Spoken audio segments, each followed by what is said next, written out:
AAA, call me Shape. And today I'm reacting to a video titled, His Side Chick Tried to Ruin the Wedding. Let's get right into it. TikTok, I need your help.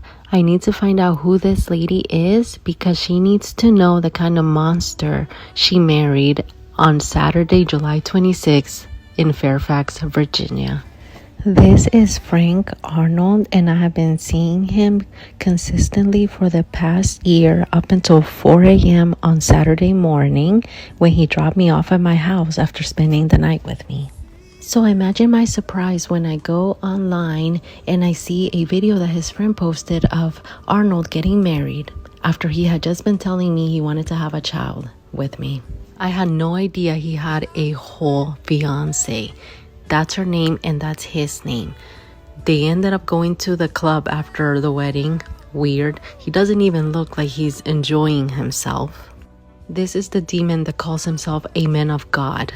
That's him calling me Saturday at noon to tell me he was going to the dentist when in reality he was on his way to his wedding. These are random videos of me always at his house. TikTok, I need your help. Yo, man, side chicks are treacherous, right? So supposedly this guy named Arnold got married this past Saturday, which, by the way, was the day of the wedding that I went to in Nigeria, okay? And it looks like this guy might be Nigerian, too. I'm not too sure. Either way, his side chick is trying to ruin all this. And my thoughts are, why couldn't she just keep this a secret? Why did she do it? She didn't do this because she was looking out for the girl. She did it because she was upset. She was jealous. She was mad that she wasn't the one getting married. Okay, and this is why a lot of men lie to women, because it's not about telling the truth anymore. It's about saying things that make women feel good. Okay, that's exactly what men do, and this is exactly what Arnold did. Now, I don't know if he did it or not, but the fact that she's trying to expose him is wild. Anyway, the comments are blowing up, over 1,000 comments. Let's get to it. Okay, first comment reads, men will be nothing but embarrassing. And then the lady wrote, commented back, update posted. Another person wrote, girl, Sonia, you were the jump off. He chose her, move on. Which is a lot of people saying similar stuff to that, right? That's crazy. Another person by the name of Ruthie said, they're married. Now you got to move on. Keep your head up. Keep your head up. That's funny. A person responded, I said, that don't mean nothing. He's still going to see that woman, which is crazy. Maybe he will, maybe he won't. I don't know, okay? Another person commented, unpopular opinion, but I would have silently moved on. I never want to be the reason another woman's dream comes crashing down, okay? And the poster commented, you wouldn't be, babe. He's the reason her dreams would come crashing down. Now, this is an interesting argument. I don't know. Who do you think is at fault? Is it the husband at fault or is it the side chick, okay? I don't know. I'm going to let you guys decide in the comments. Anyway, I got another video. I thought this was interesting on TikTok. Let's listen to what she has to say. Hey, listen up, Shape Squad. Are you tired of being ignored by women? Well, download my free ebook, Be Attractive and Shut Up. It's going to teach you how to master attraction, build unshakable confidence, and win with women without words. Because chances are you're not ugly, you just talk too damn much. So download my free ebook, Be Attractive and Shut Up, and take control of your dating life right now. Now let's get right back to the content. What Men Don't Want Women to Know. That's a book that every single one of you should be reading. I was watching a TikToker once and she said, oh, does anybody else's husband do this? My husband just randomly calls me in the middle of the day around lunch and he'll just ask to see what I'm doing. And I'm like, oh, nothing much. And then I kind of go tell him about my day. And then he's like, oh, okay, I gotta go, and rushes me off the phone. Babe, he just had another woman come service him. And he's calling to see if you're onto him. He's calling to test the waters, to test the temperature, to see how you're going to react. And if you react fine, he's like, whew, I got away with it. And he makes a mental note of how to do that very same thing and get away with it again. If a man texts you in the middle of the night and he's away on a trip, 3 a.m., oh, babe, I love you. I can't wait to get married. Oh, babe, I love you. I can't wait to whatever when we get home. That's because he's just committed a treacherous act.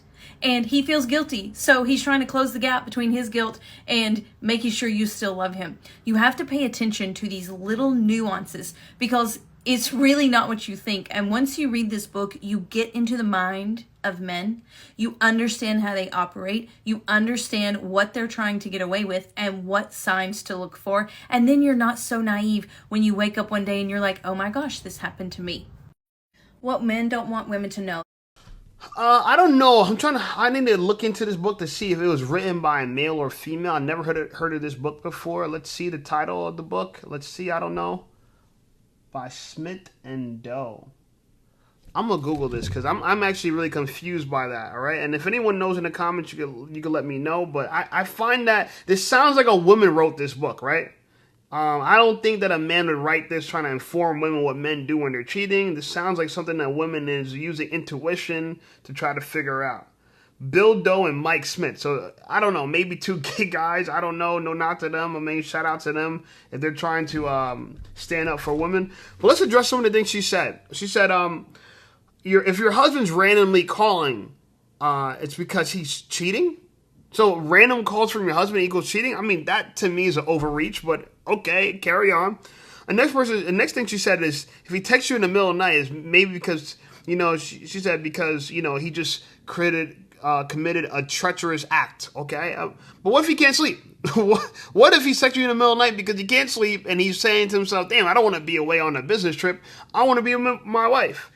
And then she went on to say, if you read the book, you'll understand the men of mine, and the men of mine, the minds of men. Okay, something like that. Anyway, moving on. I found this video to be interesting as well. Let's listen to what she has to say.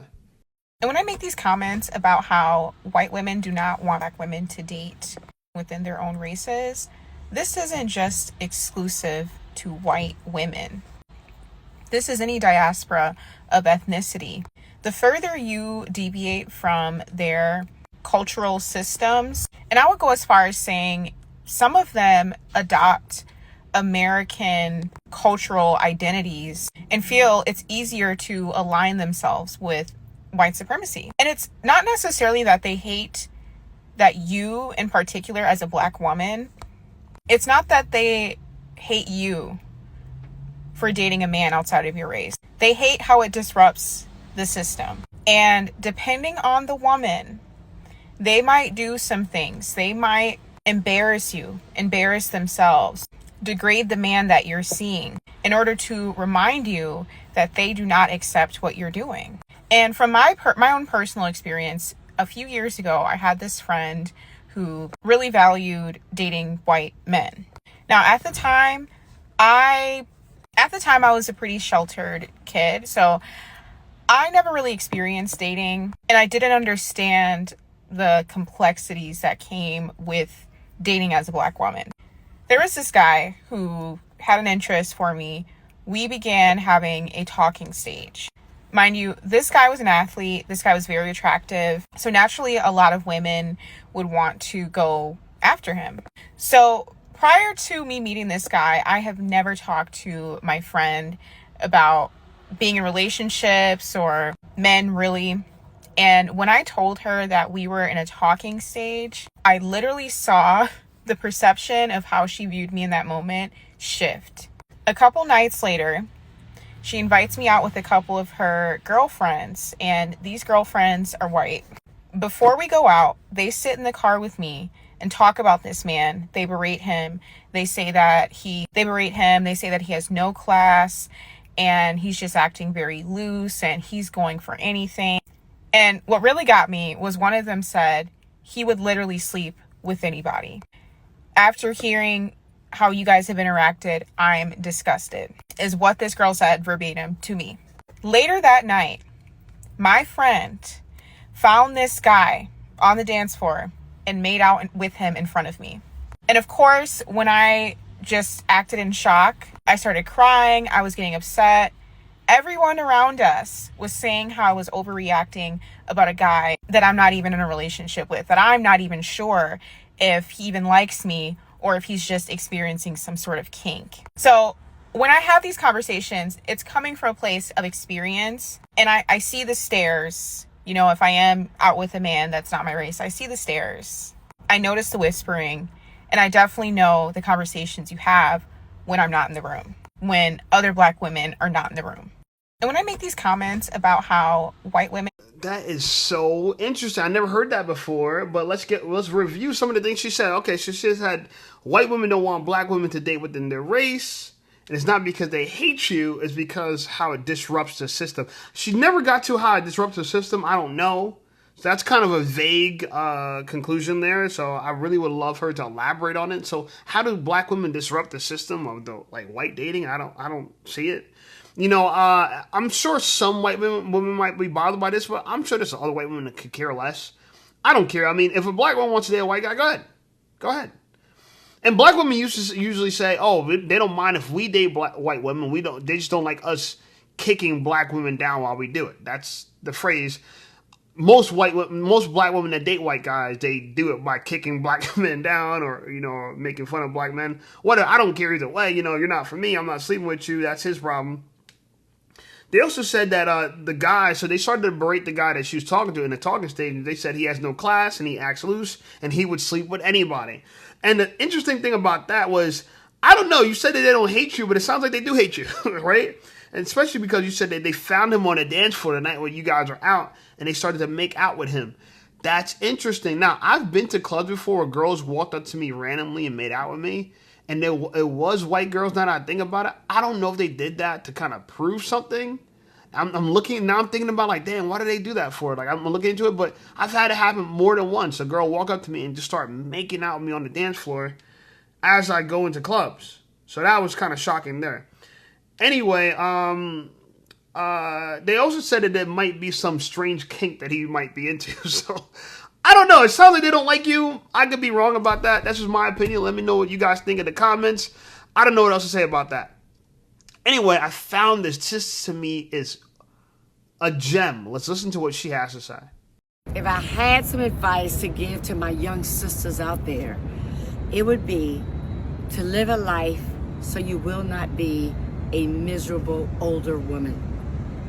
When we get older, as I've gotten older, you see women at different stages of their lives, in their 40s, in their 50s. And actually, it's one of the things that divides us. You have some friends and they just drop off over time.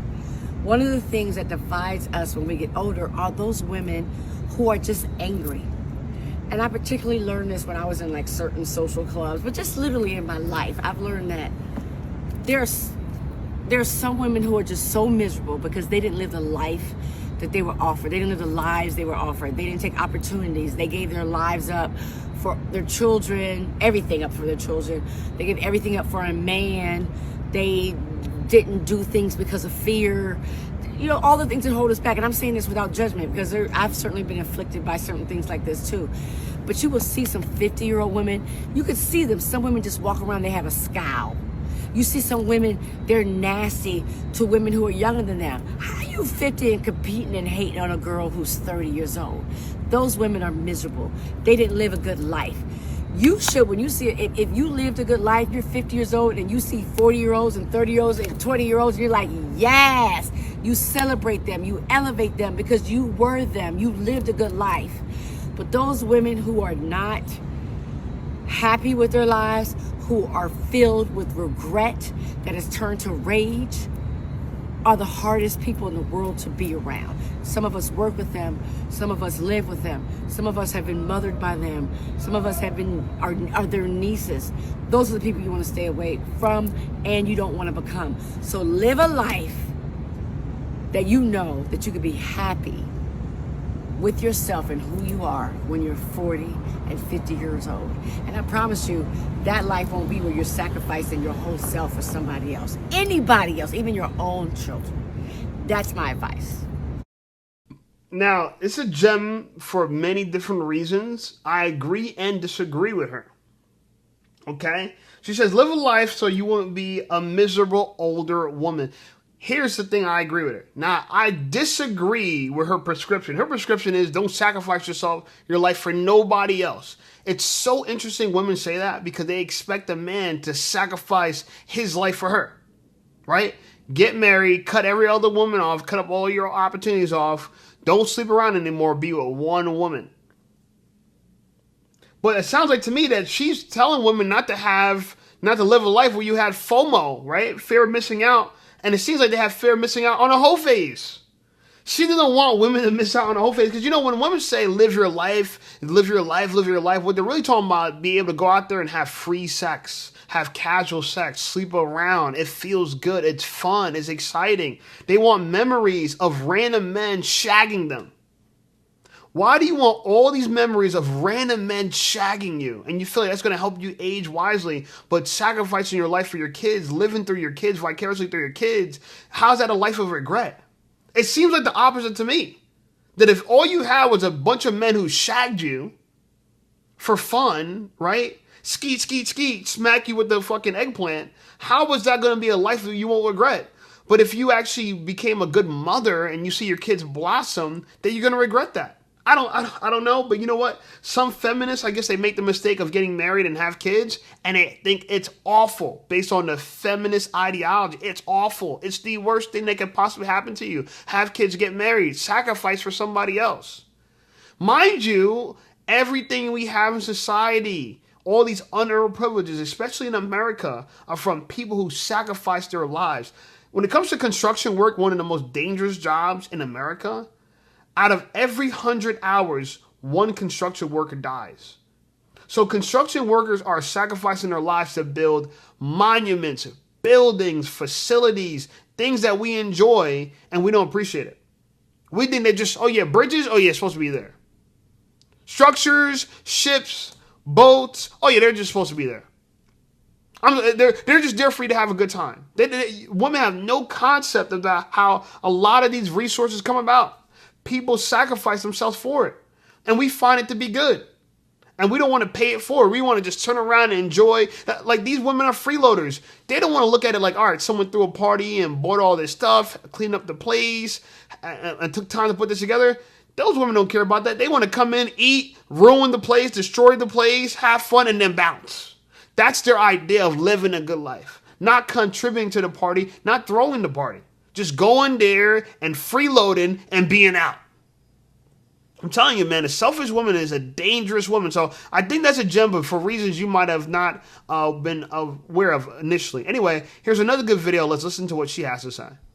I matched with this guy on Hinge. He was attractive enough. I liked his profile enough. And very quickly after we matched, we ended up going on a first date. Like most first dates go, it was a little bit awkward at first. We have different communication styles, different senses of humor. But towards the end of the day, I was laughing, smiling, conversation was flowing. Everything was okay. Until we go on a second date. We end up going to IKEA. I really wanted to go. There's some things that I wanted to get. While we are in IKEA, he is acting like a big ass kid. Nothing wrong with having a sense of humor. Nothing wrong with having some fun. But it was embarrassing. I don't know about y'all, but I am not into the overgrown man-child aesthetic. Like, if I wanted that, I would have looked for Jim Jones, but I'm not.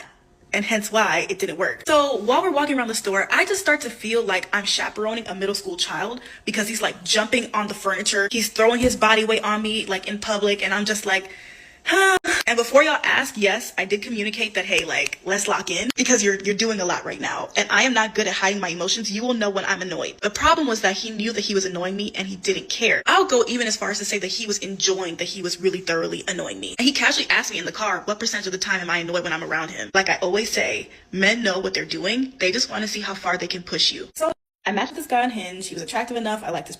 Here's an interesting thing. She's attracted to this guy. They matched. And now she's complaining about their dates. And she says, pay attention to the red flags. My thoughts on it is this. Women, when you come to the internet and you complain about these dating scenarios that you're in, just know it's a reflection of yourself. Just know it. Listen, even the women I date, they're a reflection of me, okay? The women you date, the people you surround yourself with, your friends, your colleagues, they all are a reflection of you, okay? All of them. Anyway, she said she was laughing and smiling after the first date. The first date went well. The second date, they went to IKEA. I never did an IKEA date. I didn't know furniture stores were a good dating place. Okay, maybe I'll investigate that in the future, but never thought of it. IKEA date. I see people shooting music videos in IKEA nowadays, right? Why rent the space when you can shoot a music video in IKEA? Wild. Anyway, she said he was acting like a big kid, and then she took shots at Jim Jones. She's like, if I wanted a big kid, I'll just date Jim Jones. I didn't know Jim Jones was the archetype, or he was a symbol of a grown man acting like a child. He's not going to like that, okay? I don't think he's going to like that, but hey, it is what it is. This is what happens on the internet. Internet gets to decide whatever they want. Anyway, she told him to let's lock in. Now, this is the part that I think really reflects her. A man's acting like a child, and she is scorning him. it sounds like to me that she likes beta, effeminate men, and she's the masculine woman, and she needs to tell them, lock in, snap into place. And a lot of women don't realize this, but, you know, dating has to do with polarization. Who is your polar opposite? If you're a masculine woman, you're going to match with a lot of beta men, and I know you're going to resent them because ultimately a lot of women don't like the fact that they're masculine. They actually like masculine men, even though they're masculine. I know it's kind of a catch-22, but they show up in the world as masculine from the feminist movement, right? They call it the feminist movement. It should be called the masculinist movement because a lot of feminists are masculine. And they're upset with the results that they get. These are one of the results. And I think to myself all the time that a lot of these women, if they chose better, they'll be in a better scenario. And some of the choices, not the men you choose, not the standards you choose, but the standard you have for yourself. See, if you let feminism be the standard for yourself, everything else is going to be highly undesirable in your life. And you might not realize that initially, but it is what it is. Anyway, I got one more video. This is kind of like the cherry on the cake. This is a pretty good video. I'm happy with this video. Let me not say any more. I'm going to let her tell it. I'm sitting out on the balcony as I'm on vacation with my husband, and I'm just very thankful to God that I'd never settled, that I didn't settle when it came to marriage. There are things that he does just naturally on his own volition without me having to encourage him or say anything that truly remind me that I made a great decision. Things like waking up early to read the Bible before me. Things like when he's getting in the shower, he's playing gospel music solely. Things like praying for others and mentoring other young men on how to have a better walk with Christ.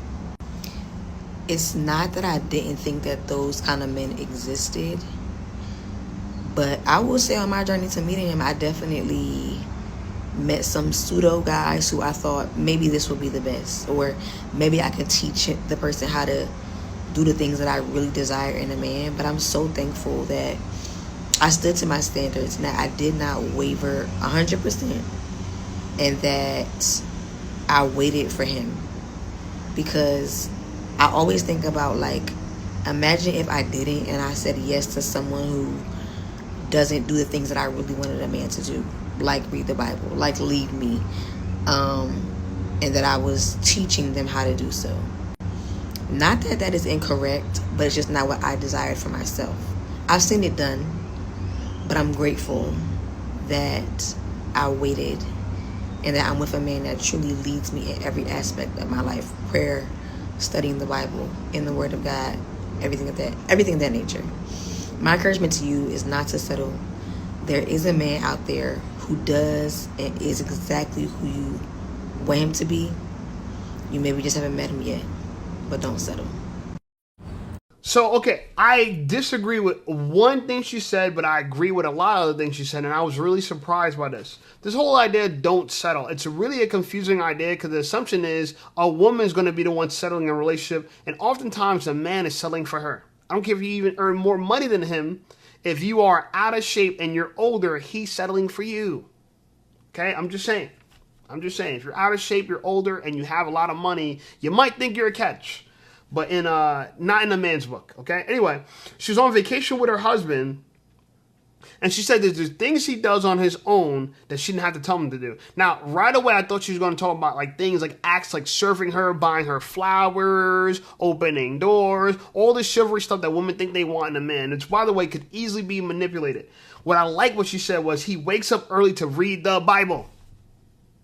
See, this to me is an example of a woman that knows exactly what to look for in a man. If you're looking for a man who does nice things for you, you're looking for a man who could easily manipulate you, because any man could tell you sweet nothings and do nice things for you. That's not a sign of his character. That's a sign of his manipulation. I'm just telling you. But a man who reads the Bible and wakes up early, a lot of men not going to connect that to saying, okay, if I want to trick a girl, I'm going to get up early and read the Bible. Because it's not directly towards her. This is kind of an indirect thing. These are kind of character things, right? So I agree with this. You know me, I read my Bible, I wear, like, you know what I'm saying, my beliefs on me, right? Instead of wearing a football team or basketball team, I wear my only team, right? So I lead with my faith, okay? And so I respect that she says that. Also, she says he plays gospel music in the shower. Like, again, another thing that has nothing to do with her, but is more of a testimony of his character. Another thing she said, that he prays for others and he mentors people younger than him. Again, this has nothing to do. She has not said how he does anything directly to benefit her. And she said that she's thankful that she didn't sit around waiting for a man or accepted a man that she could probably teach them how to be the way she wants them to be. Now, the way she wants them to be is like this. And again, to me, ladies, this is how you judge a man. You could discover this about a man in a day, in a few weeks. It doesn't take you months and months, because women are looking for a man to do nice things for them for months and months and months. They're trying to see, when is the other shoe going to fall, right? When is he going to stop doing nice things and start getting mean? But the reality of it is, you need to look at his habits and his behaviors. This is how you judge a man. I tell women all the time, when you meet me, you understand you meet a man and you're dealing with a man who his life is set. My life is set, right? I'm a personal trainer. My body's fit. I'm plant-based. I eat vegetarian, vegan food only, so I focus on eating plants. So that means I'm probably not going to have very low risk for heart disease, cancer, diabetes. I mean, so low it probably doesn't even exist. It's most likely it won't even happen. Okay, so I put health first. I put my emotional intelligence first. I put my fitness first, and I'm set up to live a life where I'm gonna be rich. I'll be rich. A lot of people talk before, like when I said before that I'm a high, quote unquote, high value. I don't like that term that much, but let's just go with that term. I'm high value. The idea is that I'm somebody who is fit, healthy, intelligent, right, mind right, and I believe in God, and so I'm connected to our Creator, and I got my money right. And this is the things that I invested. I invested in building a business online, and the things that it didn't take you months to observe about a man. So many men are fighting hard to get in position. I'm already in position. I gotta just wake up every day and do the work. Stack the bricks on bricks, okay? You take multiple bricks to build a building, okay? So I'm just literally laying brick by brick every day, okay? And so to me, that's the way you determine if a man is valuable or not.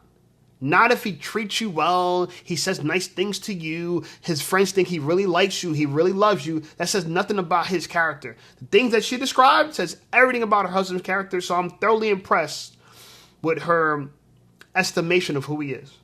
Anyway, like the video, subscribe to the channel. Channel blowing up. I appreciate you guys. Check out some other videos. Sometimes I do this like extended like a long period of time just to see who's actually going to watch it. Either way, and I'll see you guys over there.